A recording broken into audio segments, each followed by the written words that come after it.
they started assigning moral value to certain identity characteristics. And so if you were a white, straight, Christian, male, etc., you were in what was known as the oppressor class. And if you were the opposite of all those things, you were in the oppressed class.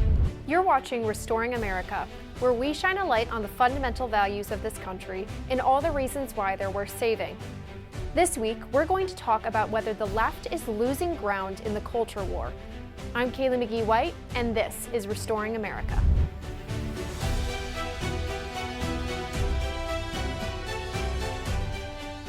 For the past several years, the left has waged a relentless battle on our cultural institutions. From higher education to Hollywood, to the church, and to everything in between, leftist activists successfully have targeted, and in some cases even overrun, the institutions that form the bedrock of our society. But November's election offered a rare rebuke to the left's affront. Nearly every single state in the nation swung to the right. Americans, by and large, made it clear that they're sick of being ordered around and bullied by a mob that has no respect for their values. But we shouldn't assume the left will take these losses lightly, or even learn anything from them. If anything, leftists will simply find new ways to refer to and push things like DEI, gender ideology, and censorship. So what can conservatives do to capitalize on their recent gains in the culture war and prevent the left from coming roaring back in the next election cycle? My guest today is going to explain more on this. But before we get to him, make sure to subscribe and hit that like button. And for more, head to WashingtonExaminer.com. With me today is Peter Laughin, a contributor for the Washington Examiner and a reporter for the National Catholic Register.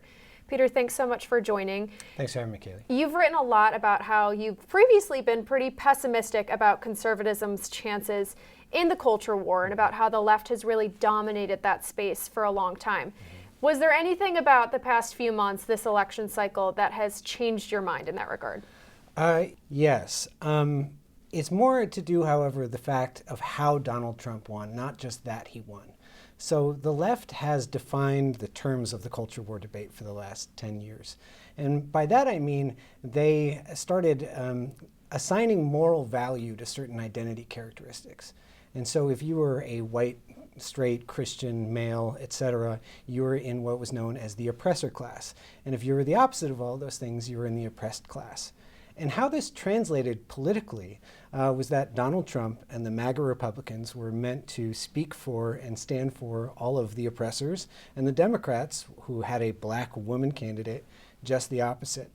And to enforce this cultural narrative, they built something like a Death Star of communication.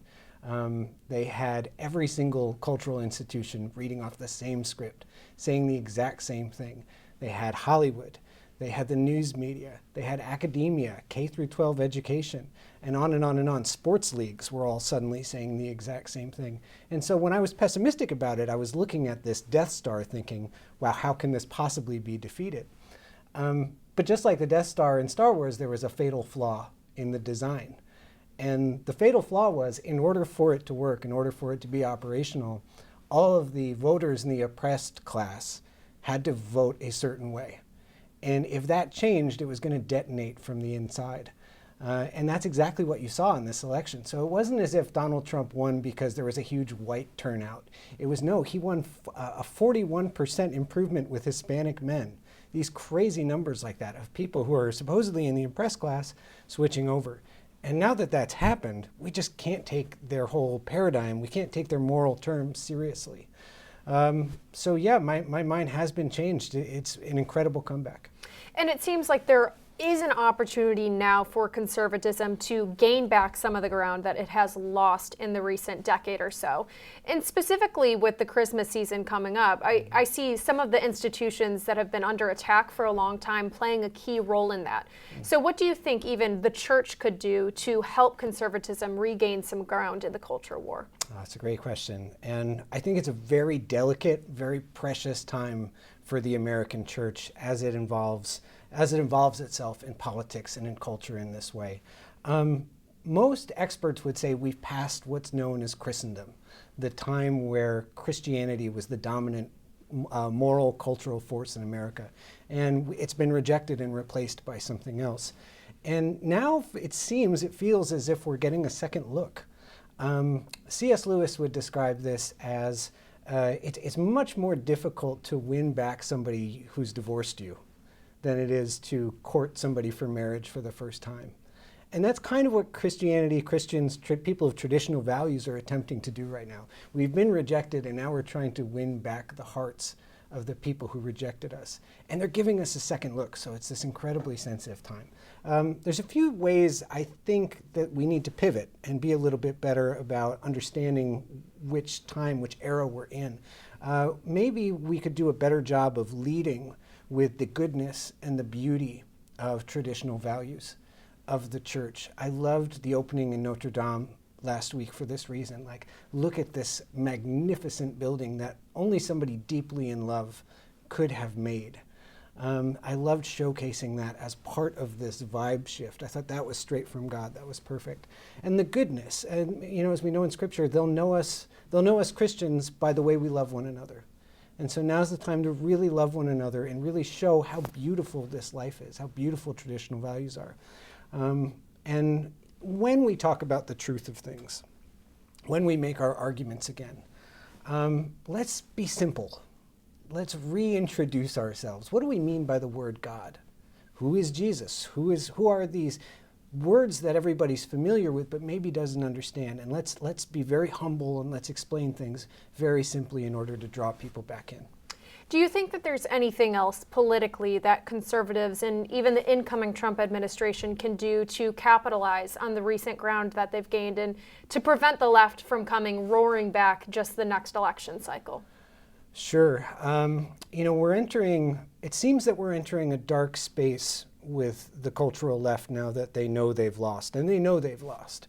There's no coming back from being fully rejected by the oppressed class, which just happened at the election. And so I think we're starting to see now some very dark, desperate things happening.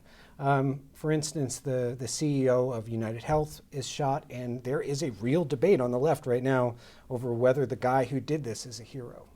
And I think we're going to see more things like that. I think we're entering a darker space there. I think one thing that conservatives, Christians can do in order to capitalize and sort of hold our gains is mature away from owning the libs quite as much. It's been very important to do that. So there's nothing against that. For the last 10 years, it's been very important to go to college campuses and highlight the insanity that we're seeing and talk to people and try to get them to defend themselves. And then, yes, sometimes laugh at the fact that they can't because they're so arrogant. And they had been so arrogant. But now that we've won, now that we're in a much higher place, maybe we want to mature past just owning the libs all the time. And we can solidify our gains by, again, like I was saying a minute ago, let's show how well this works. Let's showcase the positive moral vision. Why do we have these traditional values to begin with? Well, we've had them for thousands of years because they work and they're beautiful and they're good and they're true. And so let's put that foot forward and maybe step away from the space we've been in for the last 10 years when we've just been laughing at white college-educated women with purple hair and 10 piercings lecture us on how morally depraved we are. Even though that is funny and I'm laughing just thinking about it now, I think we can move into a better moral space. Well, all great points. Thank you so much, Peter, for joining. And for more breaking news, exclusive interviews, and conservative views, be sure to check out WashingtonExaminer.com.